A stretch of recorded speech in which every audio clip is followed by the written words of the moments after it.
तो साथियों नमस्कार और स्वागत है आप सभी का। और अभी हम पढ़ रहे हैं आज ब्रह्मांड के बारे में। तो ब्रह्मांड की किसे कहते हैं और इसकी उत्पत्ति संबंधित क्या सिद्धांत दिए गए हैं और इन्हीं के बारे में पढ़ेंगे। तो अगर ब्रह्मांड की बात करें जिसे कि हम यूनिवर्स या कॉस्मॉस भी कहते हैं, तो सभी अस्तित्वमान द्रव्य और ऊर्जा इन सब के सम्मिलित रूप को ब्रह्मांड कहा जाता है। यानी कि जितने भी द्रव्य हैं, द्रव्य यानी कि ऐसा चीज़ जो स्थान घेरता है जिसमें वजन होता है, ये द्रव्य और ऊर्जा इनके सम्मिलित रूप को ब्रह्मांड कहा जाता है। यह अनंत है। इसके अलावा इसका विस्तार हो रहा है ब्रह्मांड का। और ब्रह्मांड में तारे, ग्रह, चंद्रमा और अन्य सभी जो आकाशीय पिंड हैं वो सभी शामिल हैं और ब्रह्मांड का विस्तार हो रहा है। अब अगर हम बात करें कि ब्रह्मांड की उत्पत्ति से संबंधित सिद्धांत कौन कौन से हैं, तो प्रमुखतः तीन सिद्धांत हैं ब्रह्मांड की उत्पत्ति से संबंधित। जिसे पहला है कि बिग बैंग थ्योरी, और दूसरा है साम्यवाद सिद्धांत, और तीसरा है दोलन सिद्धांत। तो बिग बैंग थ्योरी की अगर हम बात करें, जिसे कि महाविस्फोट सिद्धांत भी कहा जाता है, बिग बैंग थ्योरी, तो इसे जॉर्ज लेवेंटर के द्वारा प्रतिपादित किया गया था। और जो ये जॉर्ज लेमेंटर थे, ये बेल्जियम के पादरी और खगोल विज्ञानी थे। 1960 से 70 के दशक में इन्होंने इसका प्रतिपादन किया। और ब्रह्मांड की उत्पत्ति से संबंधित जो सिद्धांत है उसमें सबसे ज़्यादा सर्वाधिक मान्य इनका ही सिद्धांत है। तो इनका सिद्धांत ये है कि आज से लगभग 13.8 अरब वर्ष पहले एक विशालकाय अग्निपिंड था। यानी कि जो ब्रह्मांड है, जो इतना विस्तारित है, पहले ऐसा नहीं था, बल्कि इसका रूप संकुचित था। यानी कि एक विशाल अग्नि का गोला था जो कि भारी पदार्थों से निर्मित हुआ था, और इसमें अचानक विस्फोट हुआ, और इस विस्फोट के कारण इसका विस्तार होता जा रहा है। और जो विस्फोट हुआ इसे ब्रह्मांडी या महाविस्फोट भी कहते हैं। और इससे क्या हुआ, जब विस्फोट हुआ तो सामान्य पदार्थ बने, और इसके विस्फोट के बाद बहुत सारे काले पदार्थ भी बने। और इन काले पदार्थों के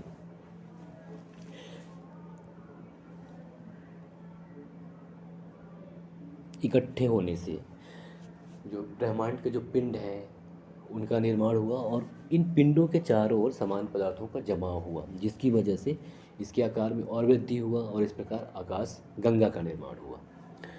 तो देखा जाए तो महाविस्फोट के द्वारा ब्रह्मांड का विस्तार हुआ, और आज भी हो रहा है। और ये जो ब्रह्मांडीय विस्तार है की बात कर रहे हैं, तो इसके संदर्भ में नासा के द्वारा वर्ष 2001 में एक रिसर्च किया गया था जिसका नाम था मैप, यानी कि माइक्रोवेव एनिस्ट्रॉफी प्रोब नाम का एक अनुसंधान किया गया था, जिसमें इसकी पुष्टि की गई कि आज भी यानी कि ब्रह्मांड का जो विस्तार है निरंतर चल रहा है। और महाविस्फोट के समय की अगर हम बात करें, तो महाविस्फोट किस वक्त धमाके के मात्र 1.43 सेकंड के बाद ही समय और अंतरिक्ष की जो वर्तमान अवस्थाएं हैं ये अस्तित्व में आ चुकी थी। और थोड़ी सी में हम कुछ और जोड़ लें तो जैसा कि बताया कि ये सिद्धांत सबसे ज़्यादा मान्य है, और 30 मार्च 2014 को European centre for nuclear research यानी कि सन के द्वारा जेनेवा में पृथ्वी की सतह से 100 फीट नीचे 27 किलोमीटर लंबी सुरंग में लार्ज हैड्रन कोलाइडर नाम के एक ऐतिहासिक महाप्रयोग सफलतापूर्वक किया गया था। और इस महाप्रयोग के माध्यम से जो वैज्ञानिक थे, ये जो अरबों वर्ष पूर्व जो ये महाविस्फोट हुआ था, तो उसी प्रक्रिया को दोबारा दोहराया गया था।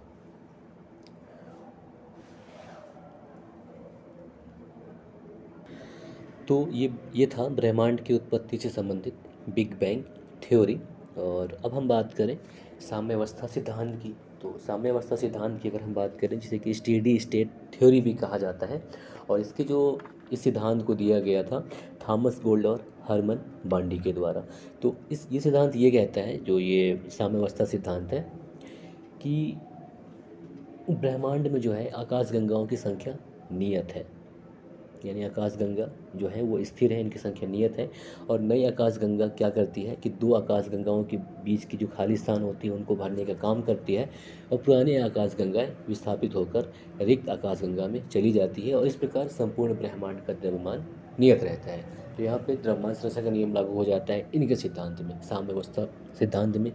और जो तीसरा सिद्धांत जो है दोलन सिद्धांत यानी कि पल्सेटिंग यूनिवर्स थ्योरी, तो इसको डॉक्टर एलन सैंडर्स के द्वारा प्रतिपादित किया गया था।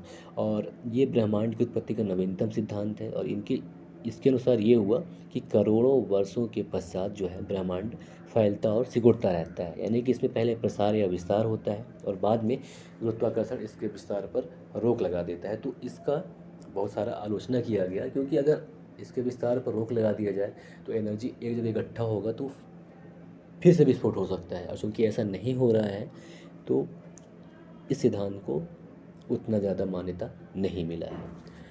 अब थोड़ी सी बात कर लें क्लॉडियस टॉलमी के बारे में। तो क्लॉडियस टॉलमी की अगर हम बात करें तो ये क्या थे, प्रख्यात भूगोलवेत्ता थे, और ये मिस्र के निवासी थे। मिस्र में उस समय रोमन साम्राज्य था तो वहाँ के निवासी थे।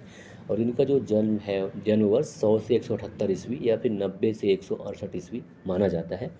और इनके द्वारा ये बताया गया था कि पृथ्वी जो है वो ब्रह्मांड के केंद्र में है, और सूर्य और जितने भी ग्रह हैं वो पृथ्वी की परिक्रमा करते हैं। तो टॉलेमी की जो अवधारणा थी ये लगभग 1400 सालों तक मान्य रही। और जो टॉलेमी की अवधारणा थी जिसको जियोसेंट्रिक अवधारणा कहा जाता है, यानी कि पृथ्वी जो है ब्रह्मांड के केंद्र में है, ये माना जाता था। और ये अवधारणा लगभग 1400 साल तक माना जाता रहा, और इसमें बदलाव तब आया जब 1543 ईस्वी में कॉपरनिकस के द्वारा बताया गया कि पृथ्वी नहीं बल्कि सूर्य ब्रह्मांड के केंद्र में है। तब जाकर इसमें बदलाव आया इस मान्यता में। और जो कोपरनिकस की अवधारणा जो उसने दिया कि सूर्य नहीं सॉरी पृथ्वी नहीं बल्कि सूर्य ब्रह्मांड के केंद्र में है, इसे हेलियोसेंट्रिक अवधारणा कहते हैं। और हालांकि इस सिद्धांत को देने के बाद कॉपरनिकस के साथ उस समय कॉपरनिकस को दंडित भी किया गया था और चर्च के द्वारा। और अब हम थोड़ी सी बात कर लेते हैं आकाश गंगा की। तो आकाश गंगा जो कि ब्रह्मांड का एक हिस्सा है, और ब्रह्मांड में लगभग 100 अरब आकाश गंगा हैं। और आकाश गंगा की बात करें तो ये असंख्य तारों का एक विशाल पुंज होता है, यानी कि गुच्छा होता है। और आकाश गंगा में यानी कि प्रत्येक आकाश गंगा में अनुमानतः 100 अरब तारे होते हैं, जबकि ब्रह्मांड में लगभग 100 अरब आकाश गंगाएँ हैं और एक आकाश गंगा में 100 अरब तारे होते हैं, तो ध्यान रखिएगा। और आकाशगंगा की बात करें तो जैसा कि पहले बताया आपको कि ये असंख्य तारों का एक विशाल पुंज होता है। इसमें एक केंद्रीय बल्ज होता है और 3 घूर्णनशील भुजाएं होती हैं। और तो जो भुजाएं होती है, घूर्णनशील भुजाएं, ये बहुत सारे तारों से मिलकर बनी होती है।